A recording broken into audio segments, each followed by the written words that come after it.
Hey everyone, welcome to Desert Sage Podcasts. Coming to you on the 24th of August 2022 from Mojave County Park, Hualapai Mountain Park up in Mojave County. It's beautiful up here. It's about an hour or so away from our place, and we're likely to get thunderstorms up here again today, so I'm going to try to make this one quick.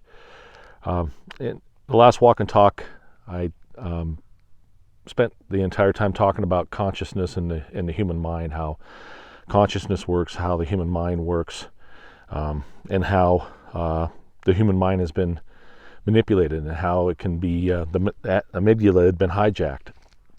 So we got into that. I also made the case for the creator of the universe and showed evidence of his fingerprints all over creation to include us as humans.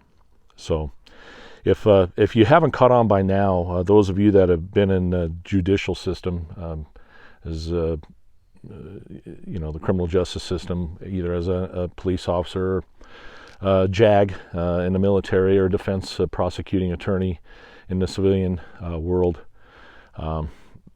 you'll see that what I've been doing with these videos is making a case for crimes against humanity. And it's been going on for quite a long time. And if you watch the introductory video and the videos that follow here, you'll see that the steps in a trial, in essence, the introductory video was more or less laying out my testimony and my qualifications to speak on the things that I'm speaking on, whether it's the violations of the law, at the local level, at the state level, county level, federal level. I pointed those out in the introductory video.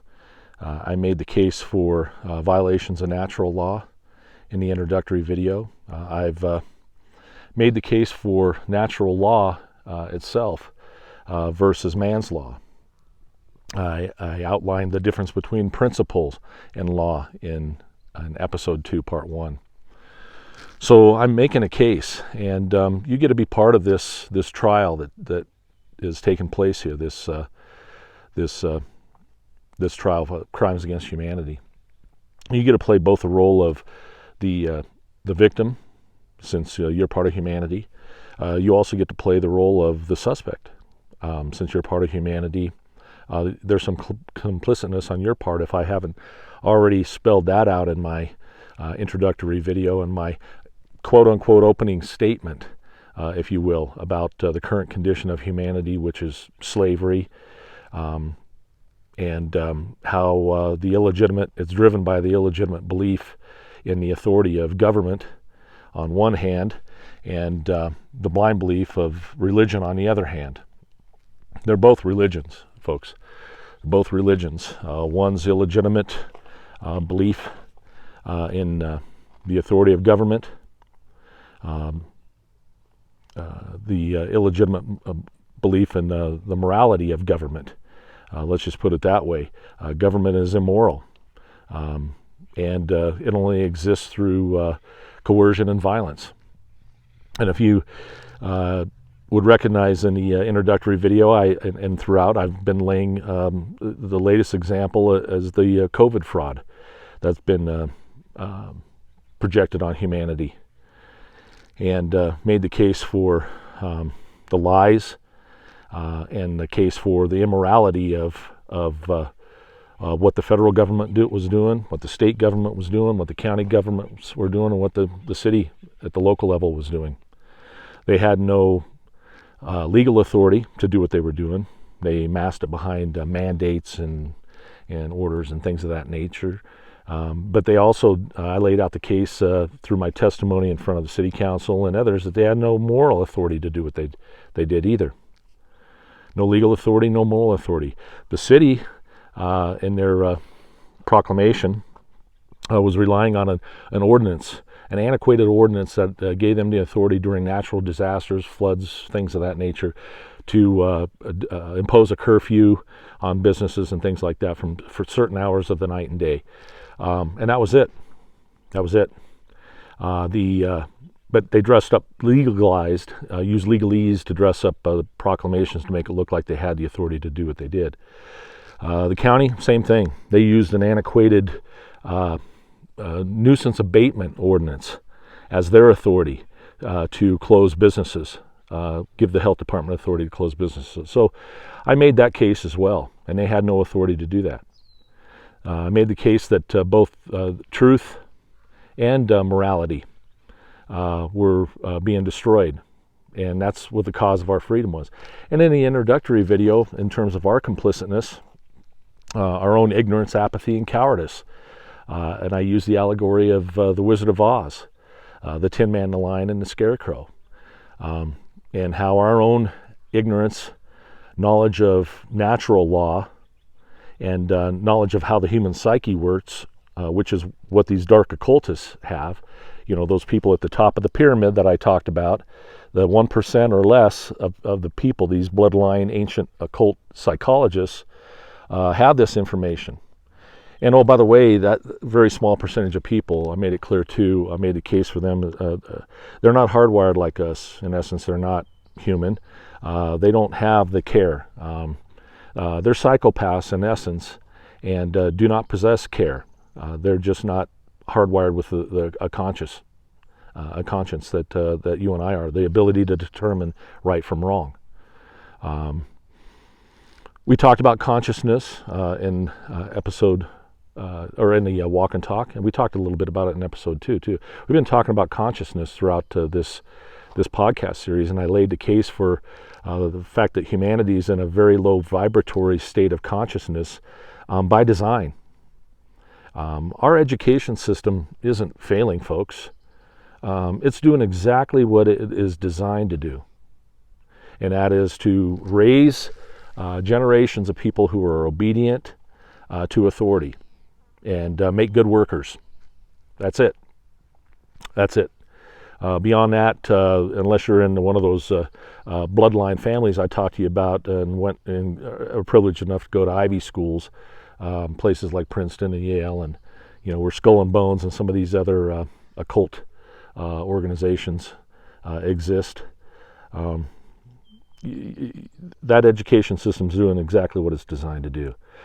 So I've been, making a case, and the introductory video in episode 1 primarily were I was laying the groundwork for my testimony, and you're going to play the role of the victim, the suspect, the plaintiff, the defendant, the jury, and we'll go through voir dire right now because you're a human being and you exist. You qualify to sit on a jury to judge whether or not what I'm saying here has any truthfulness. And ultimately, in the end, it's going to be up to you to determine whether or not the things that I'm saying carry weight. You'll have to listen to my testimony, my experience, my roles that I played. And you make the determination whether or not, as a witness who's providing testimony, and that's all I'm doing, I'm providing an alternative narrative to the narratives that you've been fed, we've all been fed throughout our entire lives, the lies that we've been fed. Again, you play both roles, because not only have you been victimized as a result of the manipulation and the indoctrination, and in episode 2 we started talking about methods of manipulation, obfuscations specifically, and gave examples of how they obfuscate the truth and how the media specifically is involved in that. So yes, you're the victim, you're the plaintiff in a civil matter.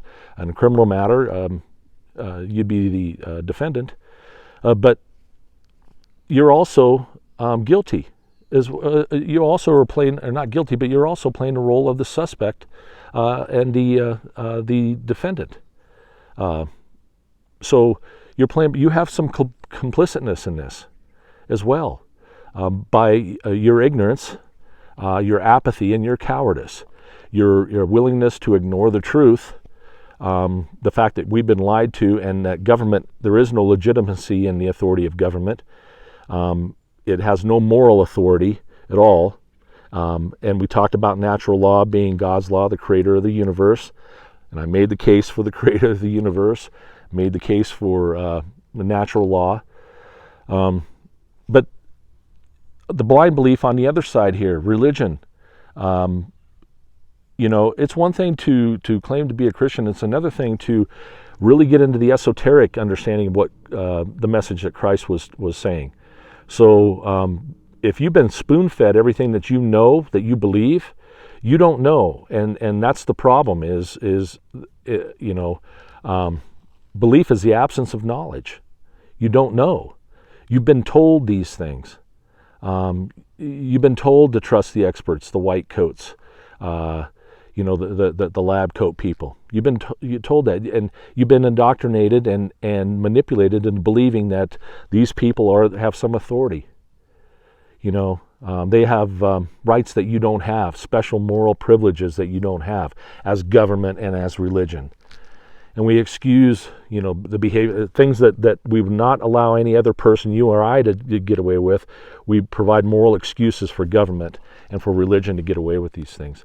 The two pillars that have caused more death and destruction and war in the history of mankind than anything else: government and religion. And you know that to be the truth. So I'm making the case.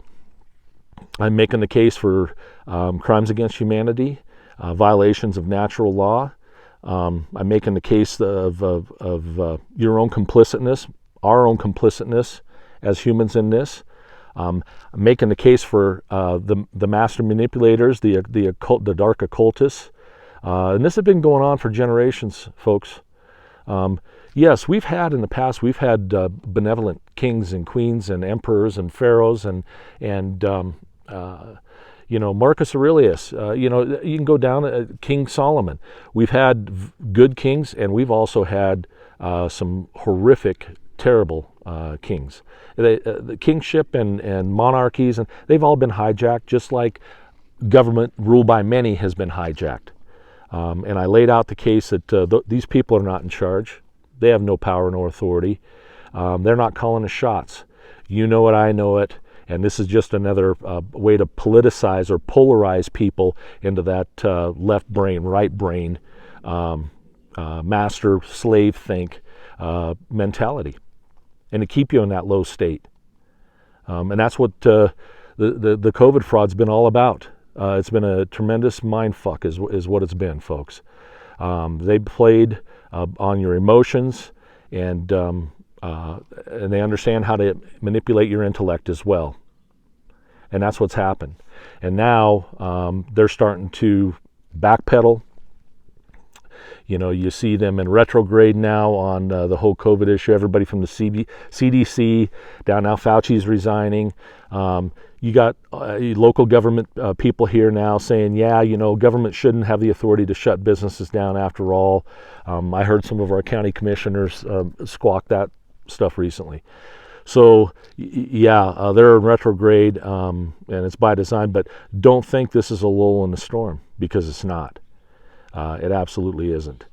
So if you follow these videos along here, and then you are familiar with the justice system and the trial process, everything from voir dire, jury selection, to opening statements, to closing remarks, to rendering verdicts, this is what I'm doing here.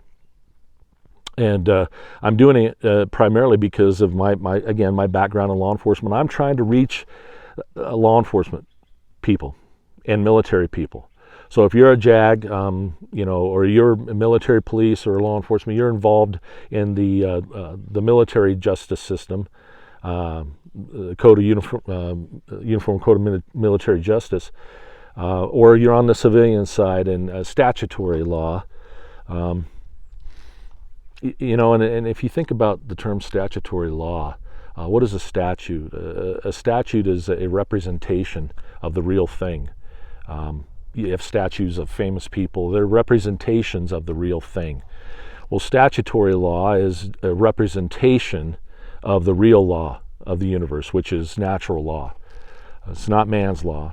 And I made the case for moral relativism in the videos previously, and how manslaughter is immoral. It's immoral because it's based on moral relativism. It varies from jurisdiction to jurisdiction on the whims of legislators who claim to represent you. They represent nobody of the kind, themselves and their own interests and their own agendas. Very few, if any, and I shouldn't throw a blanket statement on. There are a few that are out there. See, they sprinkle the good in. It's just like obfuscation. The media obfuscates the truth by sprinkling just a little bit of enough of the truth in, but to make the batter, the cake taste good. But you're getting half truths, folks. You're getting people that claim to have some kind of moral authority, and see, that's the problem. Those people that still believe in voting, that we're going to vote our way out of tyranny here. Never throughout history that's ever happened, but keep believing that. That's your beliefs. Yet you believe that there are people that are, because of, again, your poisoned worldview. We've talked about that. You have self-loathing and low self-esteem. That some other person, because they're either richer, because the value of a human being is based on how much money they make, or their status in the world, or their power. That's the value of a human being in most people's mind, and the value of a human being it's endless, it's limitless, and yet that's what evil does. If you listen to the End of All, or if you've read The End of All Evil by Jeremy Locke, that's what evil does. Is it destroys freedom. It's anything that destroys freedom and tries to limit the potential of humans. That's what evil is.